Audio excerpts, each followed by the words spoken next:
voici les 8 étapes pour réussir à faire un prompt efficace dans ChatGPT, mais aussi dans beaucoup d'IA génératives que vous allez utiliser.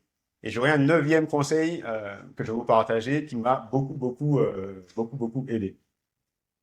Alors, reset, c'est le premier conseil. Vous ne comprenez pas forcément ce que ça veut dire, mais quand vous parlez à ChatGPT, vous êtes en train de lui parler et des fois, vous changez de sujet. Ben, si vous changez de sujet, ben, si vous restez dans la même, hein, dans le même dialogue, dans la même boîte de conversation, ben, il faut lui dire que vous êtes passé à autre chose. OK? Donc, c'est ce qu'on appelle le reset. C'est en gros, vous pouvez lui dire, OK, merci beaucoup, maintenant je passe complètement à autre chose, oublie ce qu'on a vu et on repart sur quelque chose d'autre. OK?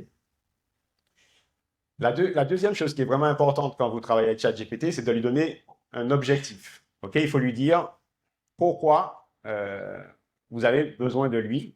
Alors, je dis ChatGPT, mais vous comprenez que vous pouvez le faire sur un certain nombre d'IA. Donc, pourquoi vous avez besoin de lui? Quel est votre objectif?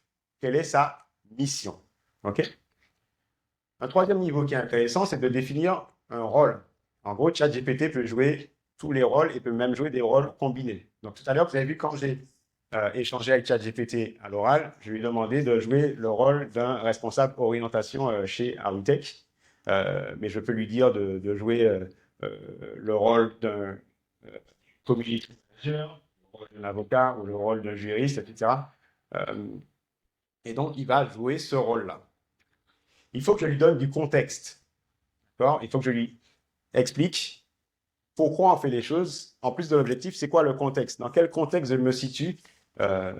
Des fois, si je peux lui préciser, par exemple, que je suis en Martinique, ou en Guadeloupe, ou en Guyane, etc. Il faut que je lui donne du contexte. Ce qui est passionnant, et tout à l'heure, je vais vous montrer ça avec les robots personnalisés, qui sont des assistants que vous pouvez créer dans ChatGPT, les GPTs en anglais. Vous pouvez demander à ChatGPT de faire une tâche ou de faire une succession de tâches. D'accord? Et ça, c'est vraiment intéressant.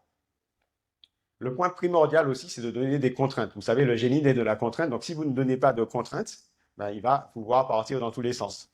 Plus vous donnez des contraintes, plus vous allez affiner la qualité du résultat que vous allez obtenir.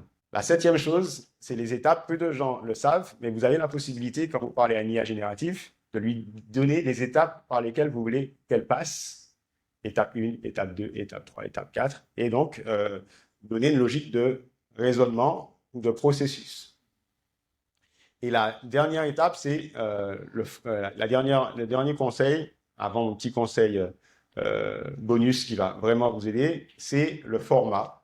ChatGPT peut vous sortir du texte, mais vous pouvez dire comment vous voulez que soit ce texte en mise en forme. Et ChatGPT peut vous sortir des tableaux, peut vous sortir des graphiques, peut vous sortir tout. Voilà, plein de formats possibles. Testez et vous allez être surpris par les types de formats possibles.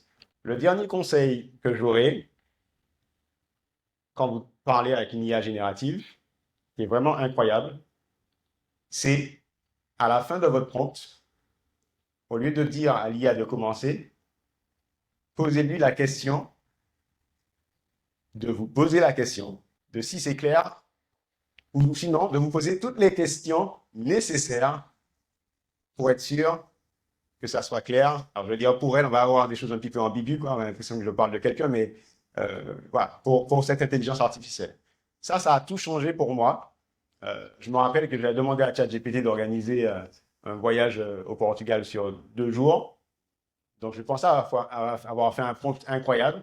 Et quand je lui ai demandé de poser mes questions, j'ai vu toutes les questions qu'il m'a posées. C'était incroyable. Il m'a posé des questions sur mon budget, sur ma localisation, etc. Et en fait, il m'a posé 10 questions.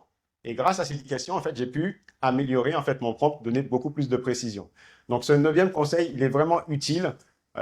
Pensez toujours, avant de demander à l'IA de passer à l'action, de vous poser des questions et vous allez être surpris de voir à quel point vous chantiez la chanson dans votre tête et qu'en fait, il avait juste entendu des bruits de stylo sur un micro. Ça va, c'est clair?